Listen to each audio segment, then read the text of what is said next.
In Formula One, there's fast, and then there's Red Bull fast. And when your teammate happens to be a four-time world champion in the making like Max Verstappen, the stopwatch stops being a tool. It becomes a threat. That's the reality Yuki Tsunoda is facing right now. A high-pressure, razor-thin world where every tenth of a second matters and every mistake is amplified under the brightest spotlight in motorsport. Before diving deeper, keep one thing in mind. Red Bull has never been a team known for patience. Their history reads like a list of careers compressed and accelerated at dangerous speeds. Daniil Kvyat, Pierre Gasly, Alex Albon, all promoted, tested, and quickly replaced the moment their performance dipped below expectations.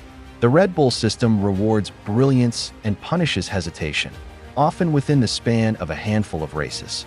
And yet, despite the largest performance gap between any two teammates currently on the grid, a staggering 313 points, Yuki Tsunoda's seat is not officially gone. In fact, within the walls of Red Bull's power structure, his future is more complicated and more intriguing than at any point in his career. Why? That question leads us into a mix of politics, potential, shifting leadership, and the surprising evolution of a team once defined by its ruthlessness. A 313-point gap isn't just big. In Formula One terms, it's enormous. Most teams won't score 313 points in an entire season, let alone see that kind of delta within their own garage. But when your benchmark is Max Verstappen, a driver who can turn an average Saturday into a championship-grade Sunday, the comparison becomes even more unforgiving. What makes Tsunoda's situation particularly brutal is context. His promotion within the Red Bull ladder came with the expectation that experience would narrow the gap. Instead, it widened. That's where the stakes shift. Viewers start asking, is the problem the driver? The car's setup? The psychological pressure of being Verstappen's teammate? Because at a certain point, numbers don't just measure performance, they tell a story.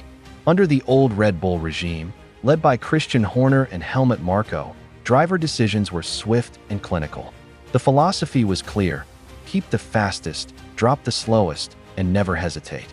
If a driver struggled, the team's next young star was already warming up in the simulator. Careers rose and fell in the span of months. That's why Tsunoda's survival is so unusual. Historically, he would absolutely not still be in the discussion for 2026. So when Horner's departure in September jolted the entire Red Bull structure, it wasn't just a headline, it was a turning point. Suddenly, Tsunoda wasn't being evaluated by the architects of the old, unforgiving system. Instead, he found himself under the guidance of Laurent Mekies, a team boss with a very different approach. What Mekies brings is something almost unheard of in Red Bull's ecosystem: patience. Rather than looking only at raw lap time, he's looking at long-term potential, development trajectories, adaptability, and even emotional intelligence, qualities the old guard rarely prioritized. And for a driver like Tsunoda, who has always possessed raw talent but struggled with consistency, this shift might be the lifeline keeping him in the Red Bull conversation. Another critical factor: Red Bull is not under pressure. Their junior pipeline is full. Their future options are already in-house. There are no immediate sponsor demands, no young superstar knocking down the door, no rival team threatening to poach a key talent.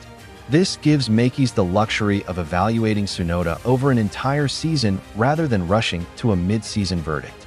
More importantly, it allows Tsunoda to drive without the psychological weight of a confirmed exit.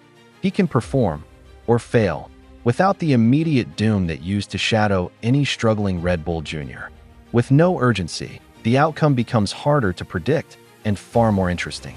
On paper, Red Bull has multiple drivers waiting in the wings, but each potential replacement comes with a glaring weakness: electrifying talent, but not yet the self-assured, mentally unshakable racer needed to survive next to Verstappen.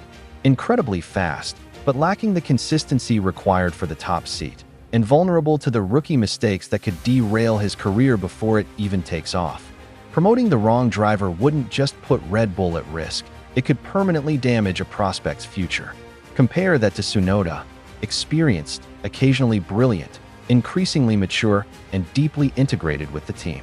The question shifts from, is Tsunoda good enough, to, is anyone else ready enough? And that's a very different conversation. This is the twist that reframes everything. The 2026 season will bring one of the biggest regulation overhauls in modern F1 history. New engines, new chassis concepts, new aerodynamic philosophies. Essentially a reset that could shake up the entire competitive order. In a year of chaos, experience becomes a currency. The safe, stable, familiar driver can suddenly be more valuable than the unpolished prodigy. Tsunoda doesn't need to match Verstappen. Almost no one can. What he can do is provide continuity during a period when stability will be priceless.